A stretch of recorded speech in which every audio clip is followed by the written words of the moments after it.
This week on Two Black Guys with Good Credit, we are going 6 feet under.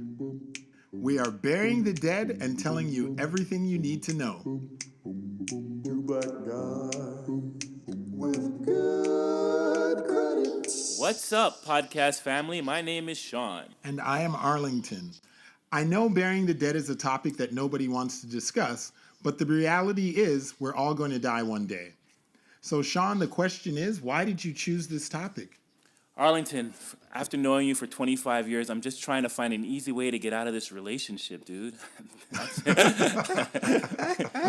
You're never leaving me. I will haunt you from the grave. The funny thing is, I absolutely believe you will, to be honest. But, I will. On a serious note, my mother passed away in December 2013, and when she passed, I felt I was really unprepared for what I was going to undertake as far as estate planning and the funeral arrangements. So I felt that this is something that our audience will really take note of and plan better than I did and share information that I got along the way. Well, there you have it. That all makes sense, and we're sorry to hear about the passing of your mom, Sean.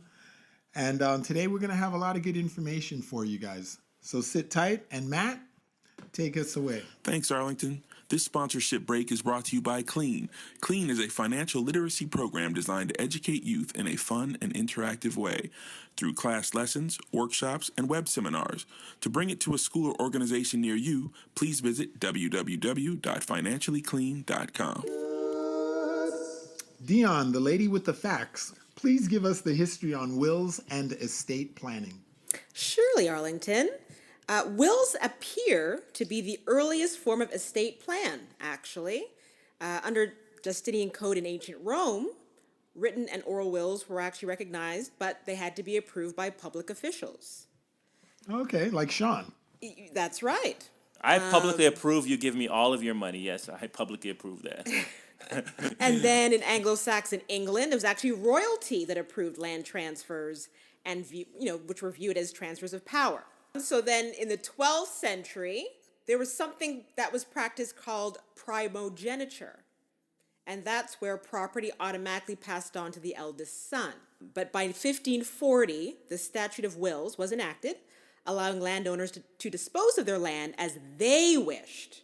So that was really the basis for the modern day will that's used today. Okay, I got you. So, Sean, how would you define estate planning? The definition of estate planning textbook is the process of anticipating and arranging during a person's life for the disposal of their estate. But I look at estate planning as simply finding a way to transfer assets or property or business A to party B, C, D, or E, and to do it in a way that minimizes your taxes that you would have to pay to the government. That's to me what it is in a nutshell. So the idea is a little planning can be cost effective, but no planning can land you in a thing called probate court, correct? Yes. What is probate court exactly? Probate court basically is used to distribute property at death, meaning a judge will review the will if it's valid and review the estate and decide how things will be distributed. And if lawyers and judges are involved, it can become very expensive and the outcome is unpredictable. So, the goal is to avoid this. And how to avoid this is what I'm going to talk about the whole show, is being proactive. Sean, Can I just say something?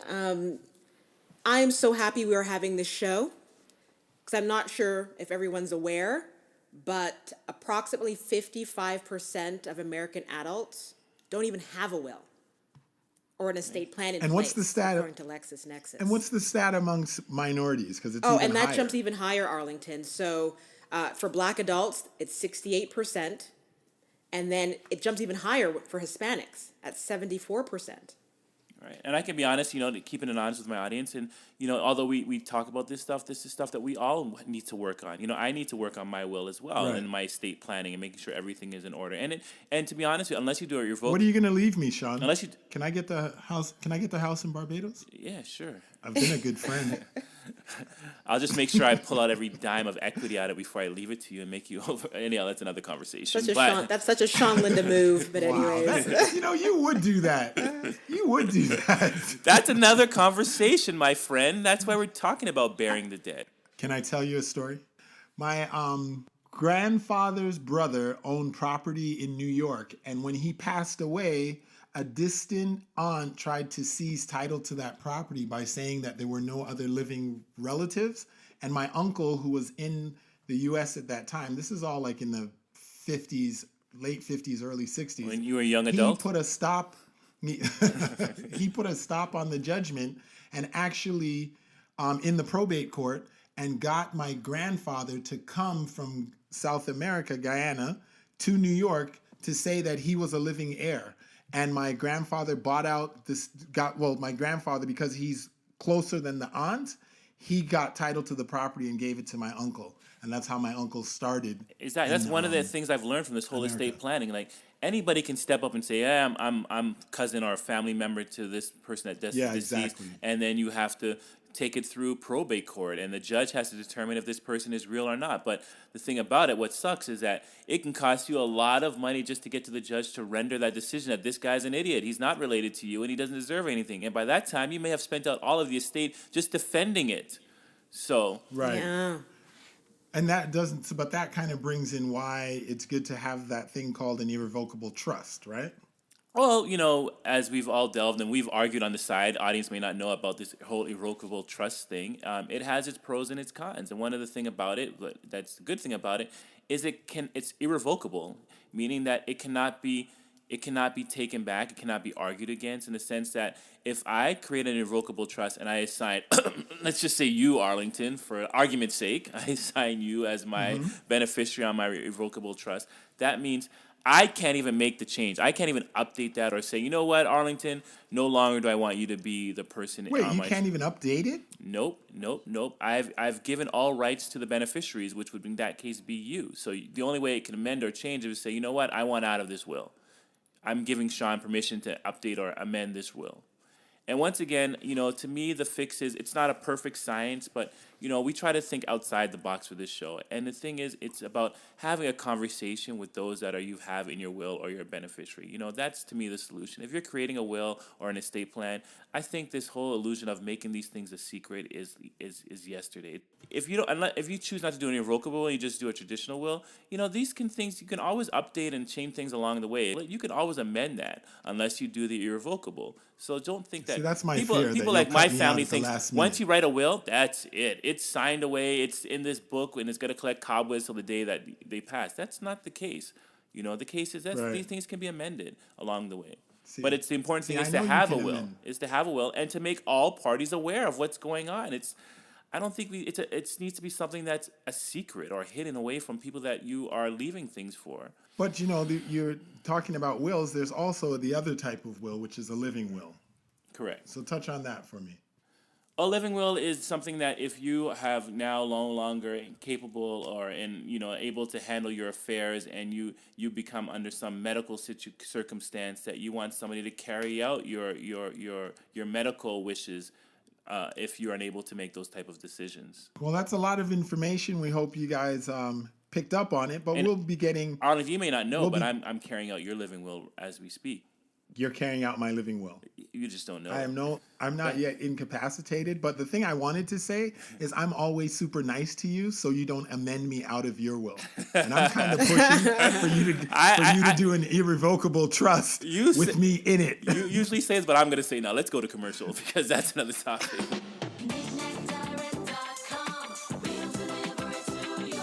KnickKnackDirect.com is the fast, easy way to shop online. To buy an item from any U.S. website, just go to KnickKnackDirect.com. That's NICNAT Direct.com. Choose your method of payment and we'll ship, handle duties, and deliver your item straight to your door. I'm Sean of KnickKnackDirect.com, and you have my word.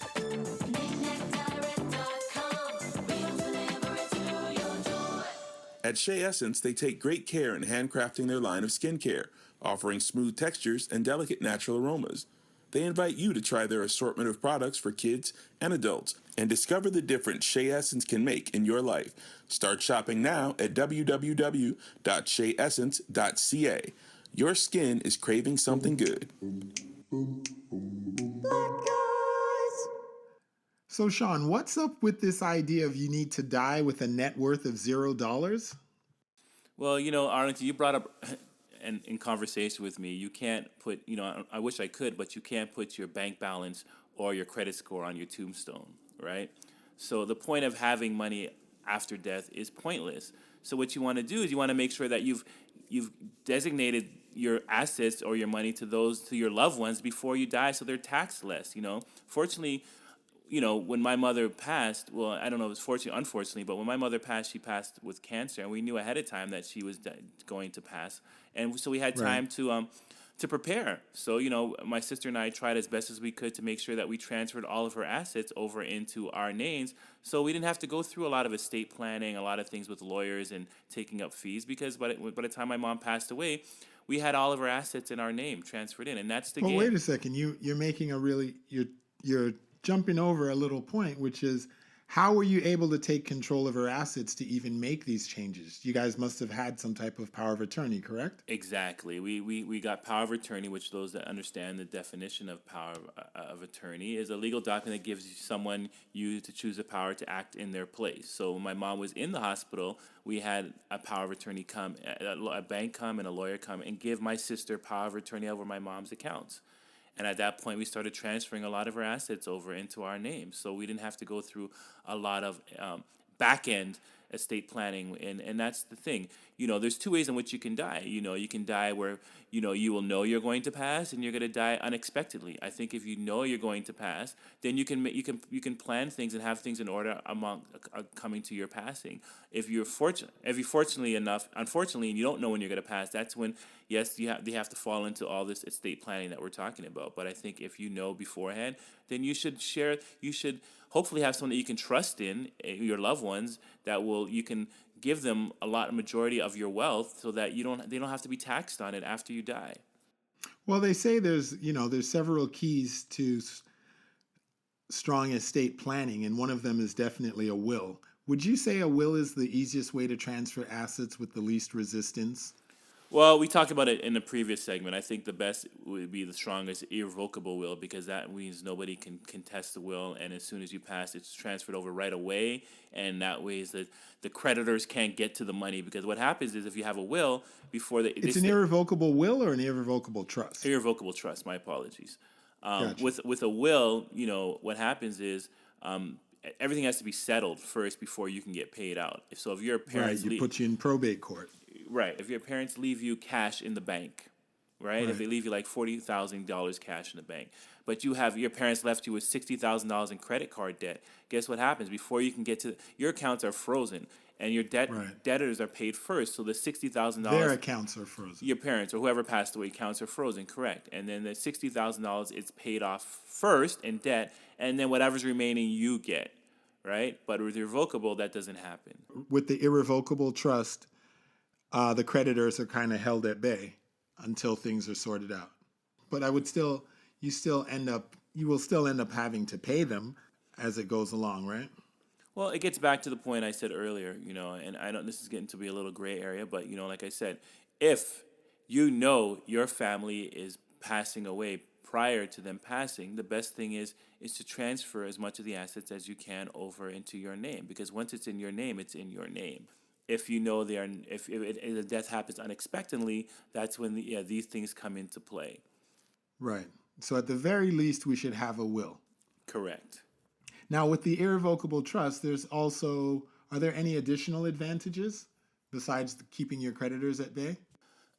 It's done quick and it's done easy as far as transferring of assets and trust, and the tax benefits too. There's a lot of tax benefits, but that's something I think you should, I don't like to claim to be any type of professional when it comes to these things, and you should really speak to your tax account on just the specifics in your trust of what the tax advantages would be if you have a irrevocable trust. And once again, to the audience, we're not telling you in any way to get an irrevocable trust versus a trust, but to weigh the options, and that's what this show is about. Is really to give you an opportunity. And you always I know you're very big on the idea of teaching. You're right, teaching you and letting you know to weigh your options and to make critical decisions about what's good for you personally, because what may be the best thing for you may not be the best thing for me. So it's really to give you an opportunity to explore these different options that are out there. Right. Because when my mom died, I never knew there was such thing as an irrevocable trust versus a trust, And had I known, I would have probably made different decisions with my mom. Right. Well, did your mom have a living will? No, she didn't have a living will, but she had a will. Would you advise people to get a living will? Yes, because anything can happen. I could walk off this show and get hit by a car, and then still be alive physically, but not be in the point of where I'm able to make decisions for my well-being and my health. So yes, I think a living will is necessary. Just to clarify, a living will is one, we mentioned it in the first segment, it's one that allows you to stipulate what you'd like done in the event that you're unable to communicate those wishes yourself. Exactly. I know this is all like sad conversation in a sense, but it's necessary. I mean, we've all worked hard in our life to obtain certain things, and we just want to make sure it's handled in the best manner, and our wishes are followed through. Because I would be it'd be sad to know that all these years I spent trying to build myself up and the things I want my loved ones to have, that they're unable to get, so, or a lot of it's taken away from taxes and so forth because of my not planning properly or making things more explicit to them and to the government as to what I want done after I pass or I'm not able to make decisions. You know what's interesting? One of the cons I read about a living will is that oftentimes you have to be really clear on what your stipulations are, because oftentimes the doctors have a hard time deciphering what is wanted. So sometimes people don't get And that's done one thing exactly what I they wish just to once have done. again I think it's yesterday to sit there and make these wills and trust up and not have the people around you involved in it or know of what's happening, be aware of what's happening. One of the things I tend to do even with my kids today who are 7-11, I get them involved in my business as much as I can. They come to my store, they collect rent checks for me and so forth. So they have a basic understanding of, the assets that I've earned along the way, so that when the time comes when I'm not able to do so, they can move forward with the business. Because a lot of kids or family members that assume real estate businesses from their loved ones don't know how to act accordingly, don't know how to manage these things, and they wind up losing it. It's almost like the equivalent of winning a lottery ticket, like we talked about in our previous shows about blinging till you're broke, like winning a lottery ticket. It comes the same way. If somebody handed me, you know, a, a New York City skyscraper with hundreds, if not thousands, of tenants and all these different lawyers and these different expenses, I wouldn't know what to do. As much as I think I'm well versed in real estate, I wouldn't know what to do. I wouldn't even know Right. where No, to it's true. start. So It's it's true. important that you're on top of these things and you share it with your loved ones. So my question for you is, where does life insurance come into all of this? Life insurance, basically, as we talked about, if I'll just speak more on the sense of term life insurance, it's basically saying that if something were to happen, if I pass, my person that I sign or people that I sign as beneficiary gets X amount of money, straightforward, cut, easy, and that money That's can be it. applied towards, like with my mother's life insurance policy, we applied it towards some of her funeral expenses and so forth. And Right. my sister used it to buy a property in my mom's native country of Barbados and put it in her name, and which is what I love, because it's my mom money has continued to work for her as she still has passed. So I thought that was a great thing that my sister did, actually. Oh, that's cool. That's fantastic. Yeah. I'm glad your mom had insurance. More than 4 out of every 10 people in America don't own life insurance. Yeah. So I'm glad she was proactive in that sense.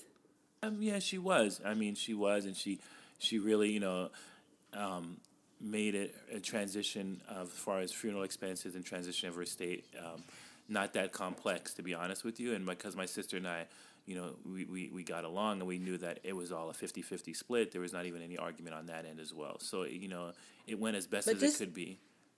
Yeah, but just like another interesting fact, just so you know how low on the priority scale life insurance is for most people, it falls about seventh in terms of financial priorities. Right. So they say basically less than 4 in 10 Americans are actually more worried about saving for retirement than dying prematurely and creating a financial strain on their loved ones.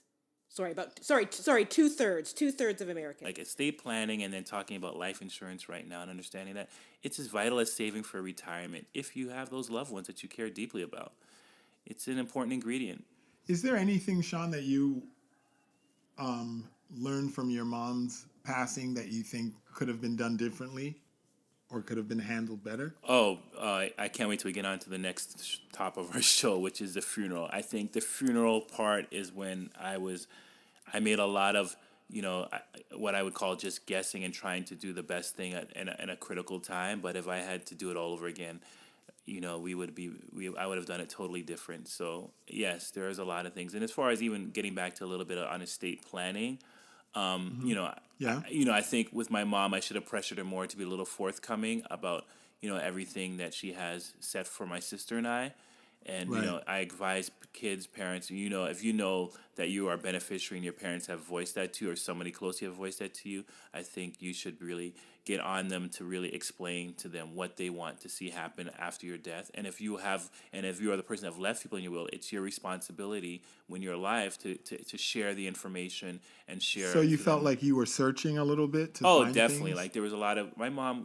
She worked for the government, and there was a lot of insurance programs that the government had on her behalf that we didn't know about until after she passed. And I can't Right. 100% confidently say that we captured all of her insurance policies. I hope we did. I hope there's nothing that we missed. But I can't sit there and say I know I caught everything because there's things that I didn't even know my mom had, and my mom didn't know that she had. One of the last words I told my mom before she closed her eyes was that you were able to pay for your own funeral expense, and she was, in her living well years, she was not aware of that.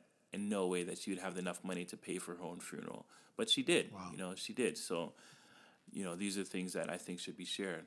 All right. Well, we'll stick with us because we have more to share. We know this topic's a little heavy, Trying to be but the upbeat, people. information. Arlington is trying to be upbeat with this, but hey, it's stuff that we need to share with you. We just find it important. So excuse us if it's not the most upbeat show that we've had, but it's a show that I think is important as any other show that we've done to date. Sometimes you got to go into the dark to get to the light. And with that, Matt, take us to our sponsored break. Well, thanks, Arlington.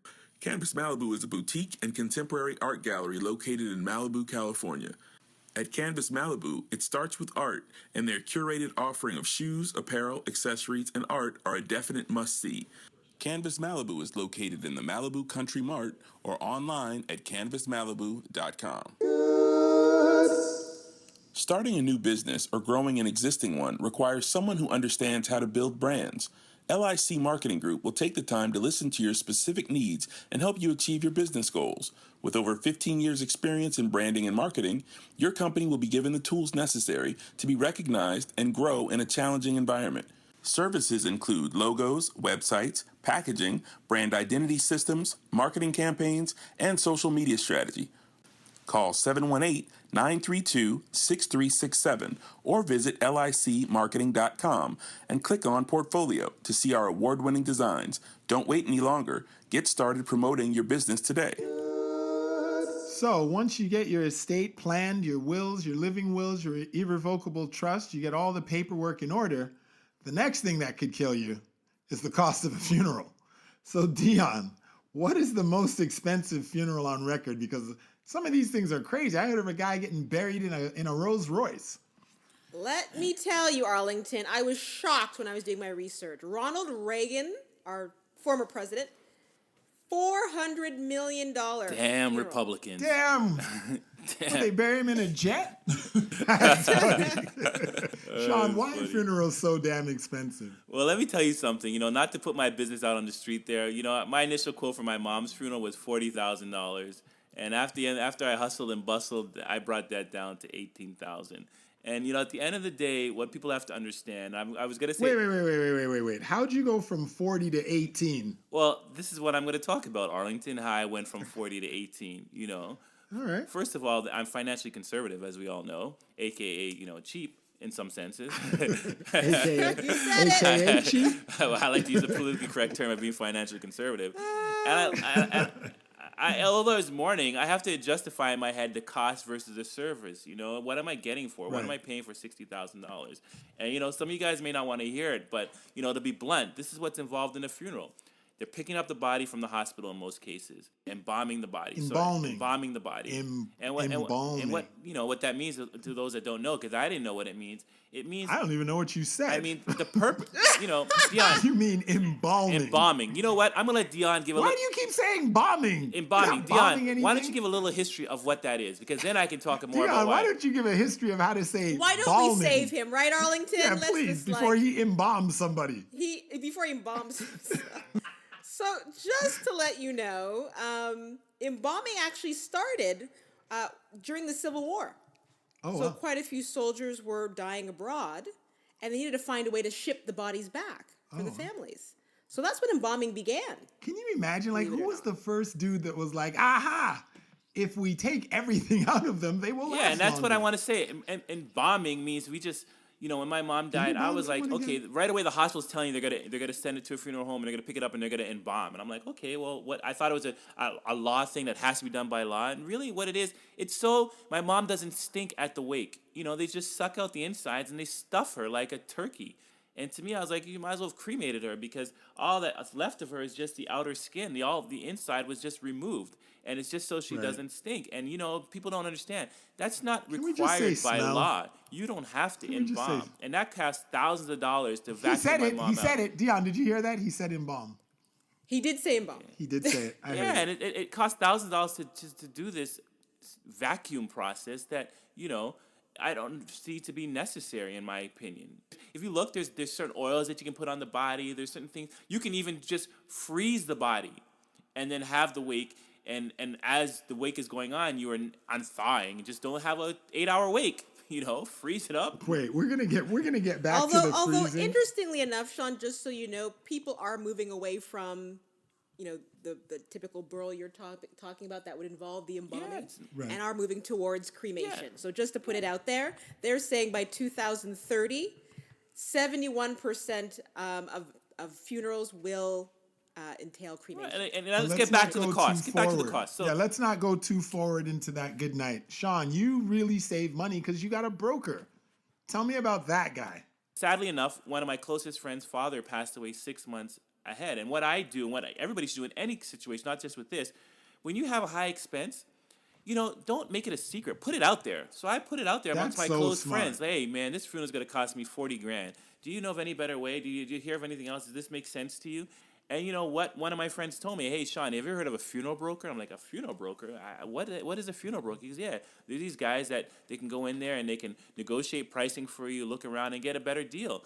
And he Right. referred me to his funeral broker, Mr. LaFleur. That's crazy. That's crazy. And Mr. LaFleur was able to get my funeral down from 40,000 to 18,000. And mind you, it was at the same funeral house, the same casket, the same service. Everything was identical.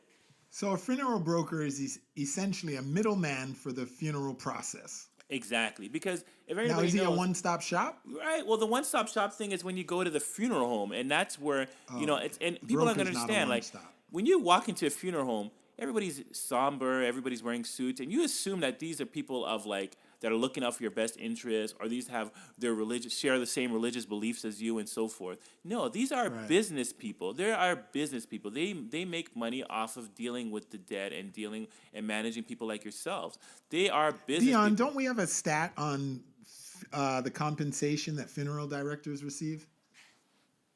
I don't actually have a stat on Or, how I much mean, a they cost, sorry, receive, a cost. but at the end of the day, according to parting.com, Mm-hmm. most funeral directors' compensation is tied to profits generated by the funeral home or the sales commission. So There it's you have it. their job to upsell you. Exactly. There you have it. And- Men in Black. And one thing I realized is the whole funeral process, there's a lot of things that you are suggested to pay for that you really don't need. Even Like what? okay, they talk about and I did it. I got suckered into it. I can kick myself for it now. I paid thousands of dollars. You can have a lining, or you can create a cement block for the casket when it's buried. Okay, so what is the purpose of this thing? You know what it is? It's to prevent the casket, to prolong the casket from eroding and therefore the body eroding. So you can dig a 6 feet hole and you can concrete it so the casket sits in the concrete, or you can create a lining so it takes longer for it to erode. And now when you really What's think the of it, lining made of? I have no clue. But when you really think of it, what is the Okay. purpose of this? This person has passed. They have deceased. Ashes to ashes, dust to dust. Why are we? Right. Where does it say in any religious terms that you should prolong the corpse and make Hey, back in the day, they used to put people in caves and put the stone in front. That was it. exactly? Where is it? So, and my thing is like, you want the earth to start taking over the casket, to start entering the body. Like, you're never going to pull this body out from the grave and look at it again. So why pay Right. for this cement block lining to prevent the earth? And we do it. We do it. Like, they brought this lining and thing up for me. I didn't do the concrete thing because that was thousands of dollars, but I did do the lining. And at the end of the day, Right. it was unnecessary. And did I follow up? Did I look in the hole and say, where's the lining? No, there was no follow up. Not saying they didn't do it, but why pay for it?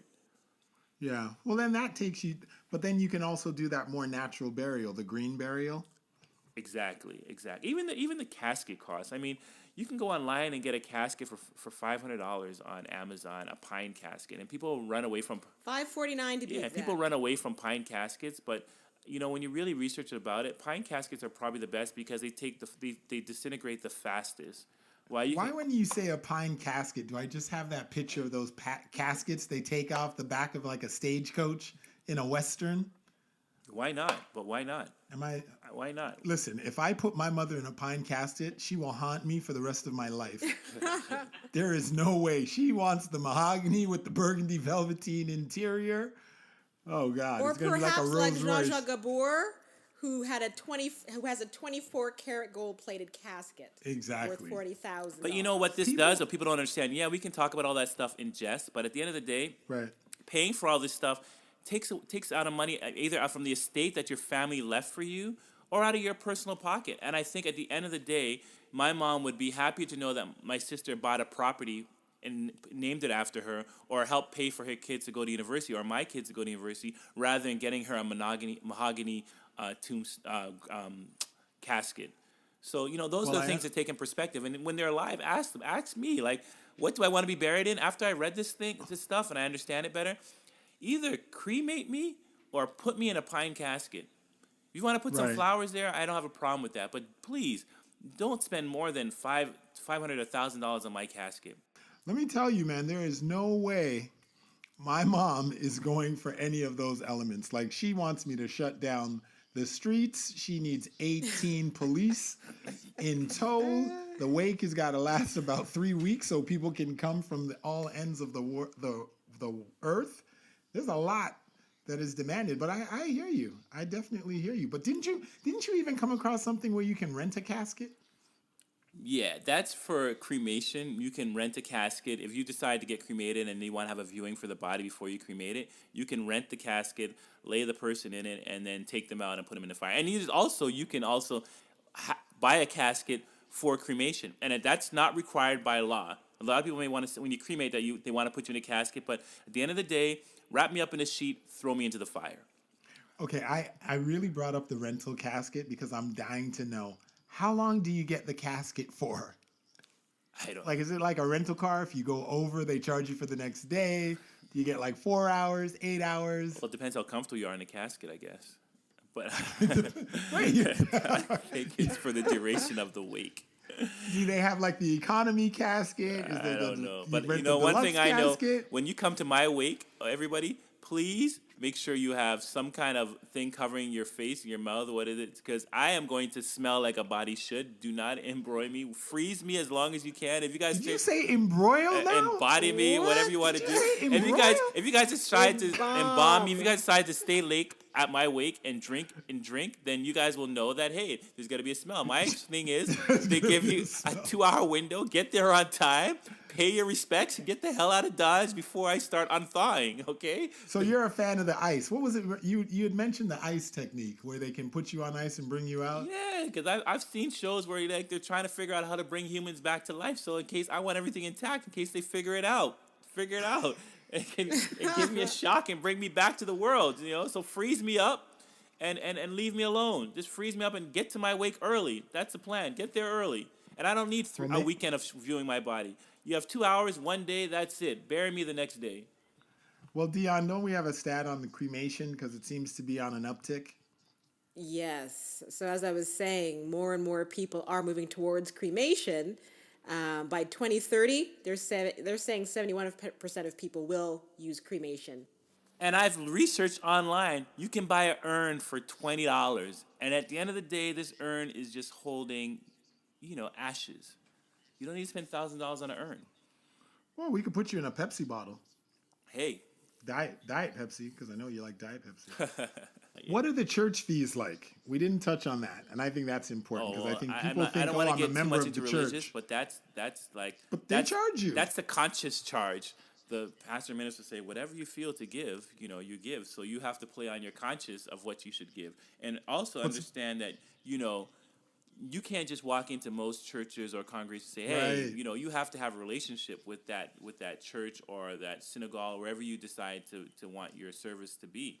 So you make sure Right. that your butt gets to church or gets to, wherever you need to go to build that religious connection before you go. If not, you'll be buried on the corner. Your service will be on the corner street. I know with the church thing, because they're like my mom said, there are people that show up for church Easter and Christmas. And there are some people that don't show up at all, and all of a sudden they pass away, and people are like, oh, we want to have a church service, and they don't have a church. Right. Exactly. So you have to have that kind of relationship already built, But for me, honestly, I've lived in Canada, United States, and parts of the Caribbean as well. So I really have no clue where I want my funeral to be. So I think that's the best thing, just to cremate me and throw my ashes over Carnival Day. That's. I hear you. I think I want to be sprinkled over a mountain. You don't even Yeah. climb mountains. What are you talking about? See? Why are you going to detract from my last final request? That's why you're not going to be in my will. I'm not And climbing no coming mountain for you. You've never you're climbed not a mountain before. Not a mountain, like a hill. I live in Okay, well, say California. that. There's Don't say a hills. mountain. Everything in you have already thinking Mount Everest or some big mountain. Say you want to be. I'll climb a hill for you. Not at Everest. I don't want to go up to Everest and freeze my ass off for all eternity. I mean, the Santa Monica Mountains. You just go on a hike, one of my favorite hikes, and you just sprinkle me along the hike. Just drop me along the trail. Dion, what do you want to do? There's something romantic about being cremated and spread over the ocean, in my home island of St. Lucia. All right. Dion's in the ocean. Shawns in the Caribbean. I'm on a hiking trail somewhere near my home. Correct me though. And- Don't cremate me if you see there's a cure to bring back the dead. Freeze me up, store me. So there's a correction. If there's a light at the end of the tunnel, I want to be back. Okay. You have a Arlington, you have a do we want caveat? him twice? I don't know. Dion, I hope I'll be dead by then. And give me back When my they bring estate me money. back- Give me back my estate money too. I want it all back. Give me back I'm gonna come back. I want my house back. I want my money back. I want it back. I'm back. Dion, if they bring Sean back, leave me where I am. So listen, this week my bottom line is we all gotta die. The choice is yours with what that's going to look like. You're in the ground or you're ash, but try not to leave a mess behind for your people to deal with. And remember, no one ever put their credit score or bank balance on their tombstone. So I'm with Sean. I'm going out with a zero balance, and I may just buy a Ferrari before I go. My takeaway to you all is that, be proactive. Take action of your estate. Make sure you have a living will, and then you also have a will or irrevocable trust or trust intact, and your loved ones know about it and they understand the dynamics of it. And with regards to funerals, make sure you do a little research and understanding of what's entailed in a funeral, so you know the things that you need and what you don't need, and understand, let your loved ones know what type of funeral you would like to have. And, this will save you thousands of dollars, and it'll put you in a position of being proactive rather than reactive. And that's it. See you guys next week.